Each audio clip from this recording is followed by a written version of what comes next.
This channel does not promote any violent, harmful, or illegal activities. All content provided by this channel is meant for an educational purpose only. 1200 ডাক্তারের সমাবেশ মধ্যমণি তৃণমূলের সর্বভারতীয় সাধারণ সম্পাদক অভিষেক বন্দ্যোপাধ্যায়। আরজিকর রেশ মিলিয়ে যাওয়ার আগেই নিজের লোকসভা কেন্দ্রে কার্যত অভূতপূর্ব এই সমাবেশ থেকে বাংলার চিকিৎসক কুলের কাছে একগুচ্ছ বার্তা পাঠিয়েছেন অভিষেক। দীর্ঘ বক্তৃতায় বাংলা স্বাস্থ্য পরিষেবা, রোগী চিকিৎসক সম্পর্ক এবং চিকিৎসকদের সম্মান ও সুরক্ষার প্রশ্নে নিজেকে আপোষহীন এক নেতার ভূমিকায় তুলে ধরলেন ডায়মন্ড হারবারের তৃণমূল সাংসদ। আরজিকর কাণ্ডের পর পথে নেমেছিলেন চিকিৎসকরা। সেই আন্দোলন তৃণমূলের অস্বস্তি যথেষ্টই বাড়িয়েছিল। তিলোত্তমা কাণ্ডের পর চিকিৎসক সমাজের সঙ্গে দূরত্ব কমানোর চেষ্টা করলেন অভিষেক বন্দ্যোপাধ্যায়। শনিবার নিজের লোকসভা কেন্দ্রে ডক্টর সামিট করলেন। সেখানেই ডায়মন্ড হারবার লোকসভা কেন্দ্র জুড়ে সেবাশ্রয় কর্মসূচির ঘোষণা করেন তৃণমূল সাংসদ। এক মহৎ কর্মযজ্ঞ। একটা বিধানসভায় আমরা 10 দিন ধরে ক্যাম্প চালাবো। 2 তারিখ থেকে শুরু করব। সেবাশ্রয়ে যে মডেলের শুভ সূচনা আজকে আমরা এই সমন্বয় অডিটোরিয়ামে করলাম, ভারতবর্ষকে আগামী দিন পথ দেখাবে। কারোর সাহায্য সহযোগিতা ছাড়া একা কোনোদিন কোনো কাজ করা সম্ভব নয়। আমি আমিত্বে বিশ্বাস করি না, আমি টিম ওয়ার্কে বিশ্বাস করি, আমি আমরার নীতিতে বিশ্বাস, এবং আমরা করে দেখিয়েছি, আগামী দিনেও করে দেখাবো। ইতিমধ্যেই ডাক্তারদের সেফটি, সিকিউরিটি এবং পরিকাঠামোগত উন্নয়ন, তার জন্য 100 কোটি টাকা রাজ্য সরকারের তরফ থেকে মুখ্যমন্ত্রী বরাদ্দ করেছে। আমি বারবার দেখেছি ডাক্তারবাবুদের একটা অসুবিধা হয় যে পেশেন্ট পার্টি আমাদের সাথে দুর্ব্যবহার করছে। আপনারা শুনবেন, আপনারা বোঝাবেন। হ্যাঁ, তার মানে এই না যে কেউ এসে ভাঙচুর করবে বা আপনাদের উপর হাত তুলবে। আমি আপনাদের সাথে থাকবো, কথা দিলাম, চিন্তা করবেন। দায়িত্বকে আমি ভয় পাই, আর চ্যালেঞ্জ আমি পছন্দ করি। জীবনে চ্যালেঞ্জ আসা ভালো, কাজ করে আমাদের দেখাতে হবে। খুব তাৎপর্যপূর্ণভাবে মঞ্চে দাঁড়িয়ে বললেন, চ্যালেঞ্জই জীবন। চ্যালেঞ্জ নিচ্ছেন অভিষেক বন্দ্যোপাধ্যায়। চ্যালেঞ্জ নেওয়াই জীবনের ধর্ম। আর তৃণমূল কংগ্রেসের অভ্যন্তরীণ রাজনীতির পরিপ্রেক্ষিতে সাংবাদিকদের প্রশ্নের উত্তরে চ্যালেঞ্জ ছুঁড়েও দিলেন অভিষেক বন্দ্যোপাধ্যায়। নেত্রী যাদের দায়িত্ব দিয়েছে তাদের প্রমাণ করতে হবে। আমাকে যখন দায়িত্ব দেওয়া হয়েছিল আমিও প্রমাণ করেছিলাম। কার্যত ওল্ড ব্রিগেডকে চ্যালেঞ্জ ছুড়ে দিলেন নবীন নেতা অভিষেক বন্দ্যোপাধ্যায়। ক্যামেরায় অমিতের সঙ্গে সৌরভ গুহ, TV9 বাংলা, ডায়মন্ড হারবার। অভিষেক বন্দ্যোপাধ্যায় যেদিন সরব হলেন সেদিনকেই তেড়ে ফুঁড়ে ময়দানে নেমেছে শাসক দল। বিরোধীরা যখন নারী নির্যাতন নিয়ে খড়গহস্ত, ঠিক তখনই বিধানসভায় পাশ হওয়া অপরাজিতা বিলকে হাতে নিয়ে রাজপথে টিম মহিলা তৃণমূল কংগ্রেস। অপরাজিতা বিলকে কেন আইনে পরিণত করছে না কেন্দ্রের সরকার, প্রশ্ন তুলে সরব হয়েছে তৃণমূল, যদিও তাতে পাত্তা দিচ্ছে না বঙ্গ বিজেপি। আরজিকর কাণ্ডের পর বাংলায় নারী নিরাপত্তা নিয়ে তৃণমূলকে তুলোধনা করেছে বিজেপি। পাল্টা কেন্দ্রের সরকারের উপর চাপ বাড়ানোর কৌশল বাংলার শাসক দলের। নারী সুরক্ষা, নারী ক্ষমতায়ন, নারীকে সম্মান, এই সমস্ত বিজেপি এবং বিভিন্ন বিরোধী দল যারা আমাদের বিরোধিতা করেন পশ্চিমবাংলাও, তাদের সকলকে আমরা ধিক্কার জানাই। অপরাজিতা বিলকে অবিলম্বে আইনে পরিণত করতে হবে, এই দাবিতে শনিবার রাজপথে মহিলা তৃণমূল। অভিষেক বন্দ্যোপাধ্যায় যেদিন চিকিৎসকদের সঙ্গে কথা বলছেন, ঠিক সেদিনই মিছিলে পা হেঁটে, মিছিলে পা মিলিয়ে অপরাজিতা বিল লাগু করবার দাবিতে রাস্তায় নামল মহিলা তৃণমূল কংগ্রেস। 9ই আগস্ট আরজিকরে দুঃস্বপ্নের রাত, ধর্ষণ করে চিকিৎসককে খুন, তোলপাড় বাংলা। মেয়েদের নিরাপত্তা দিতে ব্যর্থ তৃণমূল সরকার, এই অভিযোগে পথে নেমেছিল বিরোধী থেকে নাগরিক সমাজ। পাল্টা ধর্ষকদের মৃত্যুদণ্ডের মতো কঠোর শাস্তি দিতে বিধানসভায় অপরাজিতা বিল পাশ করায় তৃণমূল সরকার। নিয়মমতো সেই বিল পাঠানো হয় রাজ্যপালের কাছে। রাজ্যপাল CV আনন্দ বোস সেই বিলে সই করেননি।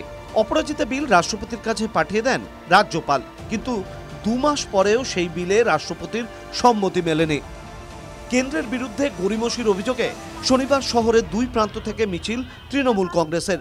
দক্ষিণ কলকাতার যাদবপুর থেকে গোলপার্ক পর্যন্ত মিছিল করেন চন্দ্রিমা ভট্টাচার্য, মালা রায়রা।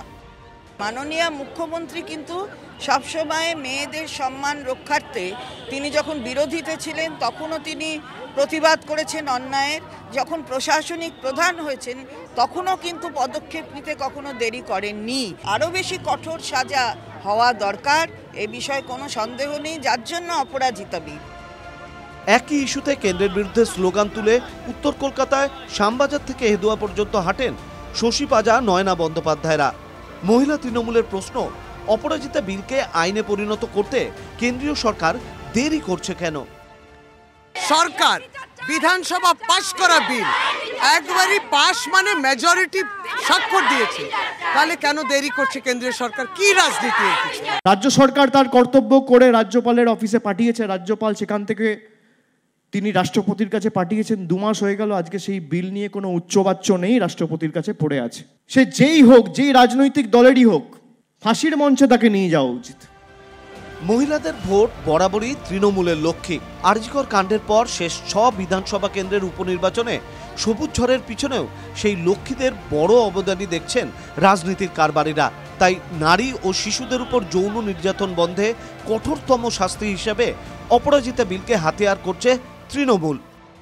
কোথাও যারা ধর্ষণকারী তাদের মনে হয় যে ধর্ষণ করাটা খুব একটা বড় অপরাধ না, কারণ আমরা ছাড়া পেয়ে যাব। একটা চার্জশিট ফাইল করবার পরেও মাসের পর মাস, বছরের পর বছর সেটা চলতে থাকে। শাসক দল সুর চড়াচ্ছে, যদিও বিজেপি খোঁচা দিয়ে বলছে তৃণমূল কংগ্রেসকে মানুষ জেনেছে, চিনেছে, ছেড়েছে। এসব সম্মেলন করে আর কিছু হবে না। জনমনে তৃণমূলের কোনো প্রতিষ্ঠা নেই, তৃণমূলের বিসর্জনে ঢাক বেজে গিয়েছে। বিরোধীরা যাই বলুক না কেন, অপরাজিতা বিলকে ইস্যু করে রাজপথ ছাড়ছে না শাসক দল। তারা আজ যেমন পথে নেমেছেন, তার পাশাপাশি আগামীকাল রাজ্যের বিভিন্ন প্রান্তে তৃণমূল মহিলা কংগ্রেসের কর্মী, সমর্থক, নেতানেত্রীরা তারা পথে নামবেন ধর্নাতে। অর্থাৎ এক্ষেত্রে তৃণমূল কংগ্রেস ক্রমশ বিজেপির ওপরে চাপ বাড়াতে চাইছে এই নারী এবং শিশু নির্যাতন কেন্দ্রিক যে অপরাজিতা বিল রয়েছে তা নিয়ে। ক্যামেরায় কুণাল অমিতের সঙ্গে প্রদীপ্ত ও সৌরভ গুহের রিপোর্ট, TV9 বাংলা। দেখুন, যেদিন রাজ্যের শাসক দল অপরাজিতা বিল নিয়ে রাস্তায় নামছে, যেদিন অভিষেক বন্দ্যোপাধ্যায় কড়া আইনের কথা বলছেন, সেদিনও এই বাংলায় নাবালিকাকে ফের নির্যাতনের অভিযোগ। আর যার বিরুদ্ধে অভিযোগ, সে পাড়ার চেনা মানুষ।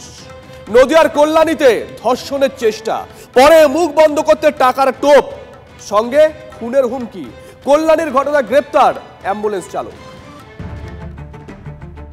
নারী নির্যাতন নিয়ে বহু আলোচনা চলছে, কিন্তু নির্যাতন কমছে কই? এবার নদিয়ার কল্যাণীতে ধর্ষণের চেষ্টার পর মুখ বন্ধ করতে খুনের হুমকি। শুক্রবার নাবালিকাকে ধর্ষণের চেষ্টা করে রঘু সরকার। মুখ বন্ধ করতে নাবালিকাকে 8,000 টাকাও দেয় অভিযুক্ত। মুখ খুললে প্রাণে মারার হুমকি দেয় রঘু। পথে লোড ছিল, আমার বোনকে ডাকা হয়েছে প্লাস্টিকের গ্লাস আনার জন্য। আমার বোন গেছে, গ্লাস এনে দিয়েছে, ওকে বাজেভাবে টাচ করে হাতে 8,000 টাকা দিয়ে ওই রঘু সরকার চলে যায় ওখান থেকে। ওই টাকাটা উনি বাজেভাবে হাত দিয়ে মানে ইসে করেছে, করার পরে ওকে টাকাটা হাতে দিয়ে চলে গেছে। হুমকি দেওয়া হয়েছে যে তুই যদি মুখ খুলিস, কাউকে কিছু বলিস, তাহলে তোকে আর তোর বোনকে মেরে ফেলবো। ভয়ে প্রথমে মুখ না খুললেও পরে বিষয়টি পরিবারকে জানায় নাবালিকা। এরপরেই কল্যাণী থানায় লিখিত অভিযোগ দায়ের। শুক্রবার রাতে অভিযুক্ত রঘু সরকারকে গ্রেপ্তার করে পুলিশ। ওই মেয়েটাও তো আমাকে কিছু বাড়ায়নি যে পিসি তাকে আমার সাথে ঘটনা করেছে, মেয়েটা ভয়ে বলেনি, টাকা দিয়েছে, টাকার ব্যাপারটা তো জানতে পারি। টাকা ওই তো সময় কালকে বলেছে বলে আমি জানতে পেরেছি। আর কি বলবো বলো, আমি ওর সাথে কোনো সম্পর্ক রাখবো না। ধৃত রঘু সরকার পেশায় অ্যাম্বুলেন্স চালক। নাবালিকার প্রতিবেশীরা তার দৃষ্টান্তমূলক শাস্তির দাবিতে সরব। নদিয়া থেকে মহাদেব কুণ্ডুর রিপোর্ট, TV9 বাংলা। দেখুন, আজকে গোটা রাজ্য জুড়ে রাজ্যের শাসক দলের একাধিক কর্মসূচি। অভিষেক বন্দ্যোপাধ্যায় দেখালাম, চিকিৎসকদের সঙ্গে দেখা করলেন, ডক্টর স্মিট করলেন। অন্যদিকে মহিলা তৃণমূল কংগ্রেস অপরাজিতা বিলের সমর্থনে রাস্তায় নামলো। আর এদিকে তৃণমূলের সংখ্যালঘু সেল, তারা ওয়াকফ সংশোধনী বিলের বিরোধিতায় পথে নামলো। রানী রাসমণি রোডে তাদের সমাবেশ। ওয়াকফ সংশোধনী বিল নিয়ে সংঘাত আরও তীব্র করল রাজ্যের শাসক দল। সভা থেকে মোদী সরকারের বিরুদ্ধে সরব হলেন কল্যাণ বন্দ্যোপাধ্যায়, ফিরহাদ হাকিমরা। কেন্দ্রের আনা ওয়াকফ সংশোধনী বিলের বিরোধিতায় আন্দোলনের ঝাঁঝ বাড়াচ্ছে তৃণমূল। জাতীয় কর্মসমিতির বৈঠকে এই ইস্যুতে দলকে পথে নামার নির্দেশ দিয়েছিলেন মমতা বন্দ্যোপাধ্যায়। সেই মতো শনিবার রানী রাসমণি অ্যাভিনিউতে সভার আয়োজন করেছিল তৃণমূলের সংখ্যালঘু সেল। সেখানে ওয়াকফ বিলের বিরোধিতায় গলা ফাটাতে দেখা গেল কল্যাণ বন্দ্যোপাধ্যায়কে। বিলটি এখন যৌথ সংসদীয় কমিটির কাছে। ওই কমিটির সদস্য কল্যাণ। অনেক শুনেছি এই ওয়াকফ বিল প্রতিবাদ করতে যে আমি এত গালাগাল শুনেছি, এত সমালোচনা শুনেছি, সে দলের বাইরেই হোক আর দলের দু একজন তার মধ্যে থেকেই হোক না কেন, আমি তাতে এতটুকু আমি চিন্তিত নই, আমার লড়াই চলবে। ফরহাদ হাকিম, জাভেদ খানেদের মতো নেতাদের বক্তব্য, ওয়াকফ বিলকে এনে সংখ্যালঘুদের বিরুদ্ধে ষড়যন্ত্রের চেষ্টা করছে কেন্দ্রের বিজেপি সরকার। আমার কনস্টিটিউশনের শপথ নিয়ে নরেন্দ্র মোদী প্রধানমন্ত্রী, অমিত শাহ স্বরাষ্ট্রমন্ত্রী, আপনারা পেছন দিক দিয়ে সুপ্রিম কোর্টে গেছিলেন, আপনাদের প্রপোজাল রিজেক্ট হয়েছে। No, this is a secular country, এটা ধর্মনিরপেক্ষ দেশ। আপনারা যদি ভাবেন কি ভারতবর্ষের মধ্যে আপনারাই থাকবেন, অন্য কাউকে থাকতে দেবেন না, অন্য কাউর কিরমছে প্রপার্টি আপনারা রাখতে দেবেন না, তাহলে আজকে এইখান দিয়ে আমরা বলে যাচ্ছি কি আমরা সংখ্যালঘু হতে পারি, কিন্তু আপনাদের ভবিষ্যৎ আমাদের দিকে খারাপ হবে, আপনারা নির্মূল হয়ে যাবেন। এটা পাল্টা তৃণমূলকে তোপ দেখেছে বিজেপি। তো তৃণমূল কংগ্রেসকে মানুষ জেনেছে, চিনেছে, ছেড়েছে। এসব সম্মেলন করে আর কিছু হবে না। জনমনে তৃণমূলের কোনো প্রতিষ্ঠা নেই, তৃণমূলের বিসর্জনে ঢাক বেজে গিয়েছে। ওয়াকফ বিল নিয়ে প্রথম দিন থেকেই সংসদে সরব তৃণমূল। বিধানসভার অধিবেশনে কড়া বিবৃতি দেন মমতা বন্দ্যোপাধ্যায়ও। মুখ্যমন্ত্রীর অভিযোগ, ওয়াকফ নিয়ে রাজ্য সরকারের সঙ্গে কোনো আলোচনা করেনি কেন্দ্র। তিনি বলেন, বিলটির মাধ্যমে ধর্মীয় স্বাধীনতার অধিকার লঙ্ঘনের চেষ্টা করা হচ্ছে, তাই বিলের বিরোধিতায় শেষ পর্যন্ত তার দল লড়বে। পাস করা অত সহজ কথা নয়। মমতা বন্দ্যোপাধ্যায় বসে থাকার লোক নয়।